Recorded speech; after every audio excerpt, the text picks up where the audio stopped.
Hello, everybody, and welcome back to the B-Movies Podcast presents the Chucky Files. My name is William Bibbiani. Everyone calls me Bibbs, and today we're talking with Child's Play creator Don Mancini about one of pretty much everyone's favorite Child's Play movie, Bride of Chucky.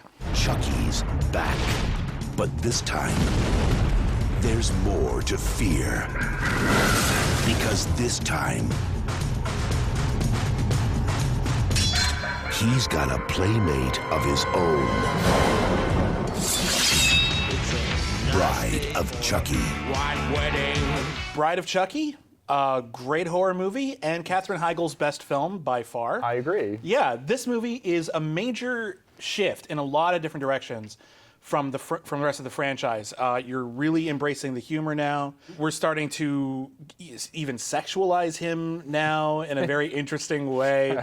And the thing for me is that this is 7 years after the last Child's Play movie, and it's 2 years after Scream. And from the outside, it sounds like now was the time to sort of take the piss out of the franchise. Yes. Is that how it felt at the time? Yeah, absolutely. I mean, I think it just as you say, it was in the wake of Scream. Suddenly, Universal is like, oh, well, we have, this is one of our in-house, scary characters. What can we do with that? But it was very much wanting to be in the mode of something that had some humor to it. Mm-hmm. That was, catnip to me because I love comedy and I wanted to make a different kind of movie. And I know that David Kirshner, our producer, has been, the producer on all of the movies. We both felt like, let's not keep making the same movie over and over again, which I felt we were falling into that trap with Child's Play 3 a little bit.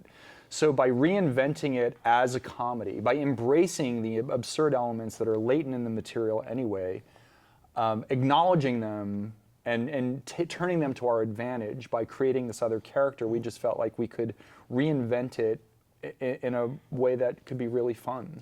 In the 7-year gap between this film and the previous, had there been other attempts to do another Child's Play film? Or no, not really. No, I think it really just.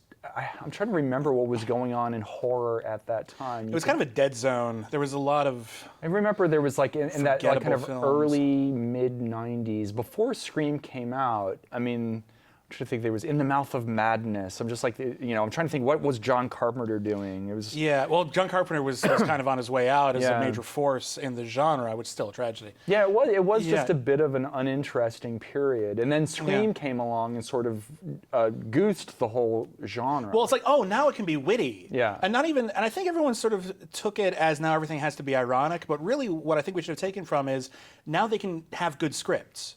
Now they can have strong characters. Now they can be fun and not just really rote and formulaic. Right.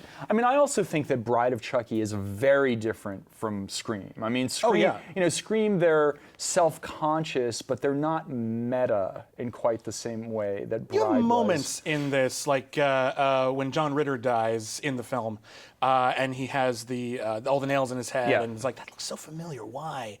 Why is that? And you just sort of let it go as a joke. Right. But the Scream movies remain earthbound in a certain way. They remain tethered to reality in a way that Bride of Chucky does not. I mean, Bride of Chucky is very stylized. I mean, it's that was one of the reasons we wanted Ronny Yu and Peter Powell, is because we felt like for this movie to really work, it needed to have a really stylized presentation. Yeah, and Ronny Yu brings a lot to this movie hugely. In terms of it's the prettiest film, at least until I think Curse of Chucky. Yeah. It's very rapidly edited, and not in a bad way, but in terms of just like it just moves. There's no dead space in it. Right. There's a lot of intensity to it.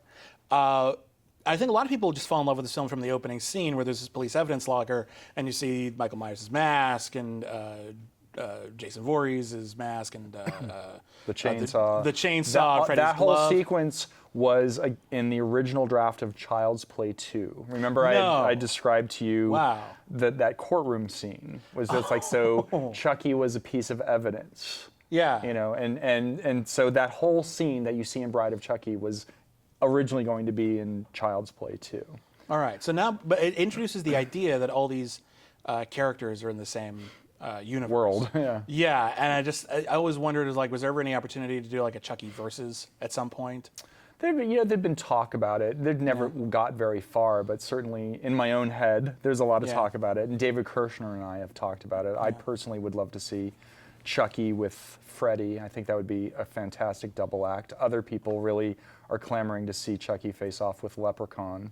Yeah, well, yeah, that kind of that feels kind of right, doesn't Well, it? it just seems too obvious to me. I mean, it's just like that just writes itself. Well, what about Chucky versus Godzilla then? Let's go the opposite direction. Now you're talking. All right, That's good times, good times. So with Bride of Chucky, though, was giving Chucky a love interest the first idea, or did you go through a lot of different variations? No, that was definitely the first idea. Okay. I mean, just working at Universal and knowing Bride of Frankenstein, Bride of Dracula, I think that we knew that there was an opportunity there to create a new character, but that would simultaneously draw out whole new aspects of Chucky's personality that we hadn't explored before. Tiffany is a wonderful creation as a character. She is funny. She's obviously sexy, partially because she's Jennifer Tilly. Right. But she's got an interesting position because she's compelled to murder. She's attracted to danger and horror. But there's a part of her that really is very romantic and very sweet and innocent. Exactly. Yeah, exactly. yeah. How did that develop over time? Was that, again, as initially the idea? That was absolutely what I wanted to do with it from the get-go. Because I needed someone who was very different from Chucky. And knowing that it was going to be a two-hander, knowing that it was going to be basically a parody of romantic comedies, you needed to have a very opposite personality from Chucky. So the idea of someone who was just, as you said, a true romantic. There was something about that you feel sorry for her during during portions of the movie. That was my intention anyway, particularly at the end when she says, "Look at us, we belong dead." I mean, there's which is a good reference too. Well, and it's also, I mean, Bride of Frankenstein, obviously was a big influence on the movie, but in a lot of ways it may not also be obvious. I mean, Bride of Chucky is. It's related to Child's Play in much the same way that Bride of Frankenstein is related to Frankenstein, that they're elements of parody in Bride of Frankenstein that were not in the original Frankenstein, and I was always very taken by, I was way more into Bride of Frankenstein growing up than I was Frankenstein, and those elements of parody I was very interested in. I was thinking of the parallels between Bride of Chucky and Bride of Frankenstein as I was watching it most recently, and it strikes me that the actual roles of Frankenstein and Bride of Frankenstein are reversed. Yeah. Where Tiffany raises the dead to create a lover for herself who's perfect, and he completely, there might be something there, but he ultimately rejects her, and they have a very volatile relationship, and she decides it was all a terrible idea. And I guess all I'm saying is that that's rather clever. I thought so. Yes. John Ritter is in this movie, and you say in the special features on this new Blu-ray set that you had originally intended to put him in an earlier film. Child's Play 3. Child's Play 3. Where would he have been? What would he have done in that? He was going to be, I'm trying to remember now. It was, the connection to John was through David Kirshner. David had produced a movie about L. Frank Baum, the writer of the Oz books that John had played. So that's, I can't remember what the role was now though in Child's Play 3. It was brief. Okay. And it was like a security guard at the, that's what it was. There was a whole section of Child's Play 3 at the factory after it's closed down. And you see a couple of kids sneak in, and they're talking about the mythology of the good guy doll that came to life and blah, blah, and John Ritter was a security guard there. We talked about Katherine Heigl briefly, and then we immediately moved on. But let's get back to... As it should be. Let's talk about Jesse and Jade, though, as characters, because there's a really funny interplay there. There were a lot of films, this is kind of where the horror movie genre was in the mid-90s. There was a lot of like couples serial killer stuff like California, Natural Born Killers. Right. And you're playing off of that where they each think the other one is the homicidal maniac.